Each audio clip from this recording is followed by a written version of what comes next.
Good afternoon, LIU Post. This is your weekly campus news report. I'm Ynner Lagerqvist. And I'm Alexandra Ferragamo. Students returning to school this semester noticed a change in the campus scenery. Several trees were cut down along Chipmunk Trail, a pathway known for its abundant wildlife.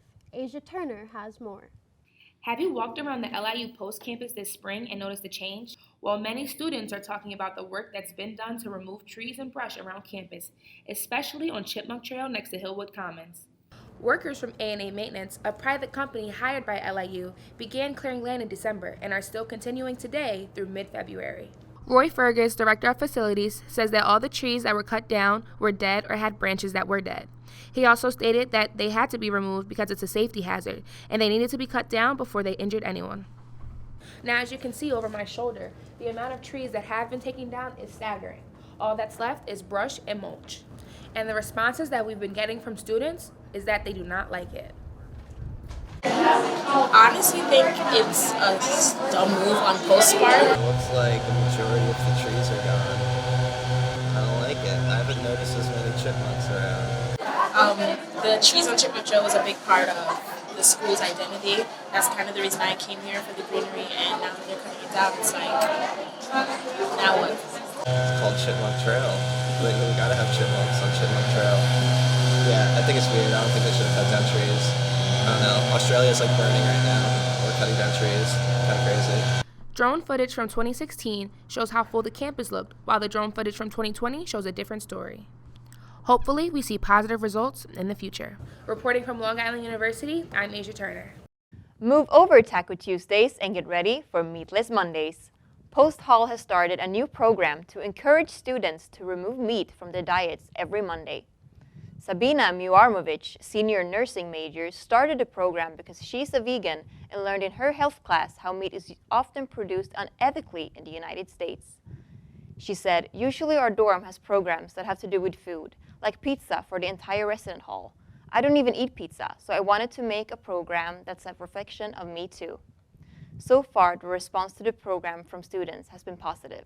Freshman musical theater major Sarah Schiff said, I think that it's a great way to introduce people to the lifestyle of eating like a vegetarian without it being a hassle to anyone. Future plans for the program include expanding it across campus and potentially giving out prizes to devoted Meatless Monday participants. Cultural Explosion was recently held on campus on Thursday, February 20th.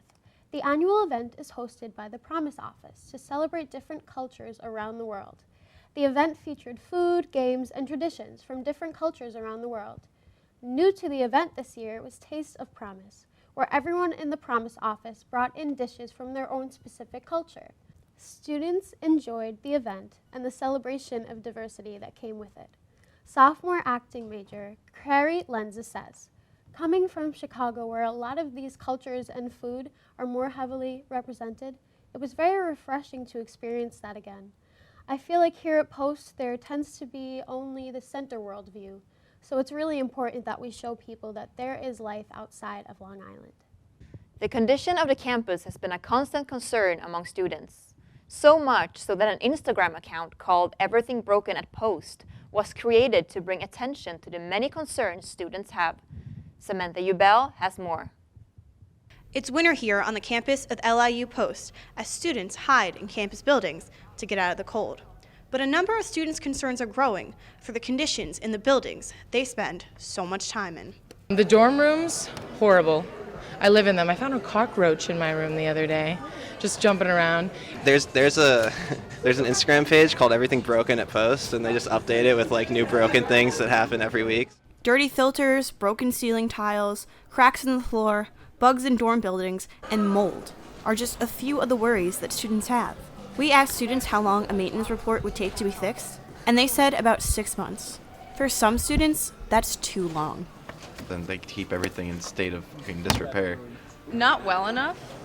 I think there are a lot of buildings that need to be refurbished or expanded. Roy Fergus, the executive director of facilities at LIU Post, says if something is a real issue with safety or otherwise, it means their approach to it must change.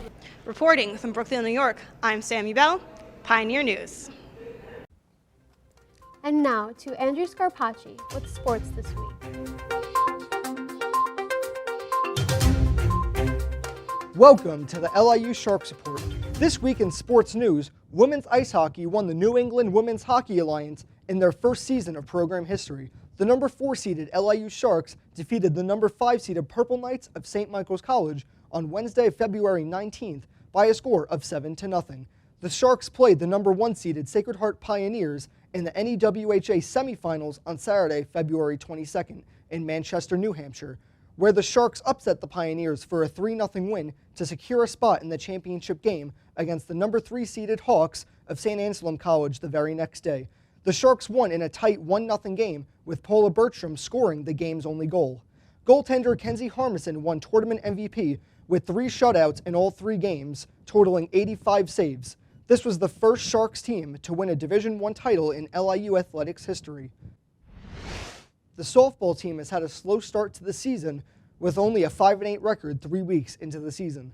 Their biggest win was against the Army Black Knights on Friday, February 14th, where the team won by a score of 10-2 in 5 innings of play. The team was projected first in the preseason polls for the NEC. Their next games will be in the UFC Invitational Tournament in Orlando, Florida between February 28th and March 1st.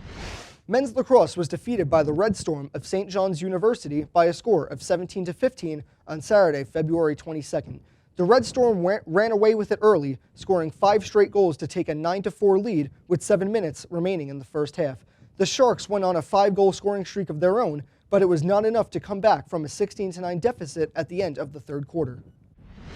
Men's basketball lost a close game on Sunday, February 23rd to the Red Flash of St. Francis University by a score of 74-71.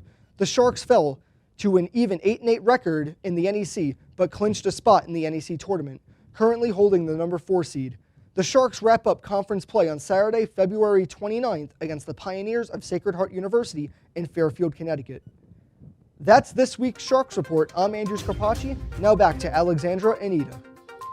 That's all the news we have for today, but we'll be back next week covering all the top stories around campus. I'm Ynner Lagerqvist. And I'm Alexandra Ferragamo. Have a great day, and we'll see you next week.